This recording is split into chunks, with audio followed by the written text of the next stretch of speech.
The first thing to understand if you're going to do your own bookkeeping is the difference between bookkeeping and accounting. If you're unfamiliar with these practices, you'd be forgiven for thinking they're the same thing. Many seasoned business people would struggle to put the distinction between them into words.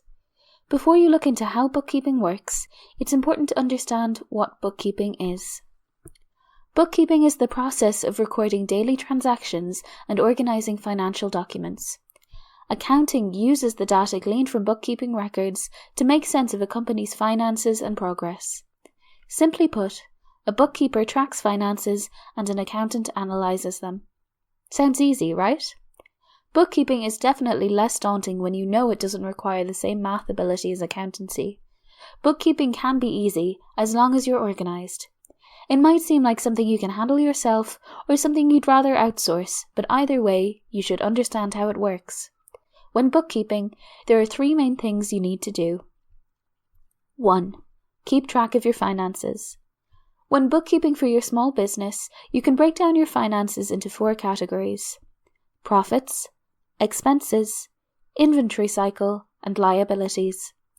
Profits can be divided into cash or credit sales, depending on whether the customer pays you at the time of purchase or when you send them a bill. Expenses can be divided into recurring or non-recurring expenses. Non-recurring expenses are usually one-off, unexpected payments, whereas recurring expenses cover items such as bills. If your business sells a product, your inventory cycle should catalogue product purchases and sales, allowing you to see how much inventory you have at all times. Liabilities are separate to expenses and should be organized accordingly. Liabilities are outstanding balances your company owes, as opposed to expenses that are incurred by the running of the business, such as buying inventory or paying employees. 2. Organize your accounts. Having properly organized accounts will make accounting easier and allow you to quickly and easily look over your finances at any time. If you are unsure how to organize your accounts and won't be handling the accounting yourself, talking to your accountant about what they need from you as the company's bookkeeper will help you to do your job properly.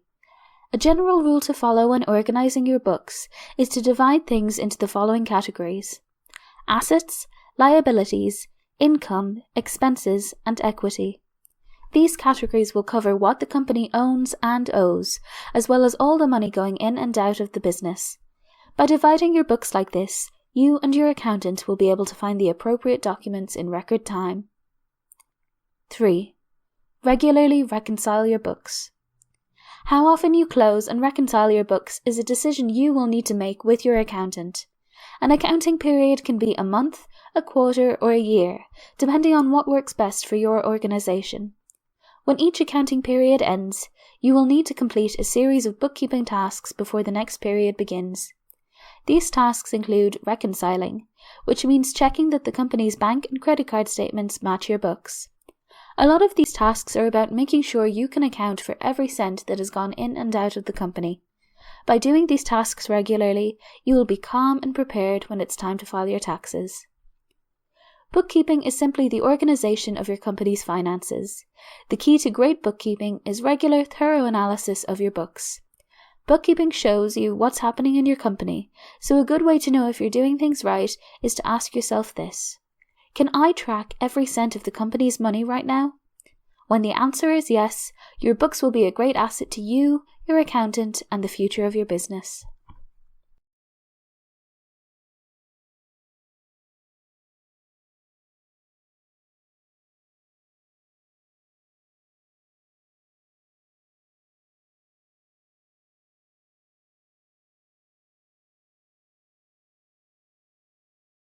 Even if you aren't a bookkeeping professional, it's important that you use professional-level tools. In this chapter, we're going to look at a few of the top bookkeeping software options on the market.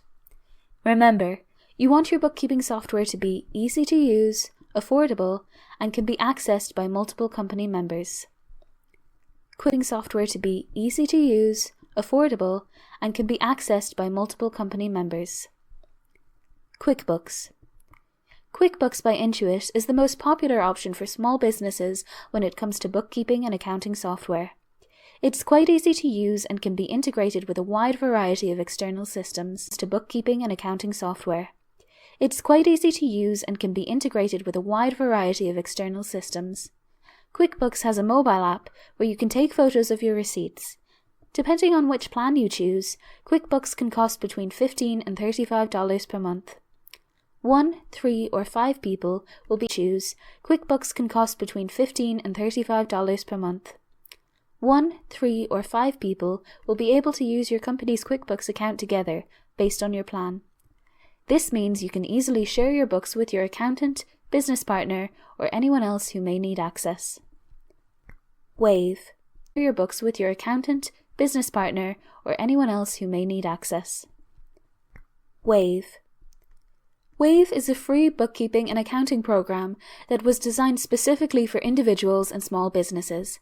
It has a surprising amount of features for a free service, such as tracking expenses, sending invoices, businesses. It has a surprising amount of features for a free service, such as tracking expenses, sending invoices, and balancing books. It can't do everything, but it's a great option if you're just starting out or trying to keep your budget tight. There's a premium option with even more features, which has the added bonus of removing the ads you'd receive or trying to keep your budget tight. There's a premium option with even more features, which has the added bonus of removing the ads you'd receive in the free version. Wave also has a mobile app that allows you to take and store photos of your receipts. Xero. Xero is another easy-to-use program, though some photos of your receipts. Xero. Xero is another easy-to-use program, though some users feel that it's too basic and they spend a lot of money on add-ons to make up for the program's missing features. This program could work well for a small business, but you may need to switch to a more comprehensive program if your business grows. This program could work well for a small business, but you may need to switch to a more comprehensive program if your business grows larger. Xero has a mobile app and no limit to how many company members can access one account. Depending on which plan you choose, Xero can cost between $9 and $180 per month. Depending on which plan you choose, Xero can cost between $9 and $180 per month.